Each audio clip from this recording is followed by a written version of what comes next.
காஞ்சிபுரம் காமாட்சி அம்மன் திரு நட்சத்திரமான பூர நட்சத்திர பால்குட விழா அழைப்பிதழ் மகா பெரிவா மற்றும் ஜெயேந்திர சரஸ்வதி சுவாமிகள் பிருந்தாவனத்தில் வைத்து சிறப்பு பூஜை செய்யப்பட்டது.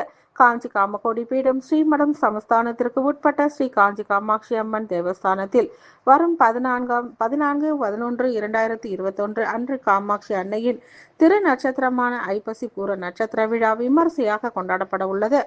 இதனையொட்டி ஐப்பசி மாத பூர நட்சத்திரம் பால்குட விழா ஸ்ரீ காமாட்சி அம்பாள் தேவஸ்தான சிப்பந்திகள் சார்பில் ஒவ்வொரு ஆண்டும் விமரிசையாக நடைபெற்று வருகிறது. அந்த வகையில் இந்த ஆண்டு நடைபெறவுள்ள உற்சவத்தையொட்டி சங்கரமடத்தில் ஆலய ஸ்ரீகாரியம் சுந்தரேசையர் தலைமையில் பால்குட விழா அழைப்பிதழ் மகா பெரிவா மற்றும் ஜெயேந்திர சரஸ்வதி சுவாமிகள் பிருந்தாவனத்தில் வைத்து பூஜை செய்யப்பட்டது. இதனைத் தொடர்ந்து திருப்பதியில் முகாமிட்டுள்ள சங்கராச்சாரிய சுவாமிகளிடம் சமர்ப்பித்து ஆசி பெறப்பட்டது. விழாவில் அனைத்து பக்தர்களும் கலந்து கொண்டு அம்பாளின் அருளை பெறுமாறு ஸ்ரீ காஞ்சி காமாட்சி அம்பாள் தேவஸ்தான சிப்பந்திகள் மற்றும் ஐப்பசி பூர விழா குழுவினர் கேட்டுக்கொண்டுள்ளனர்.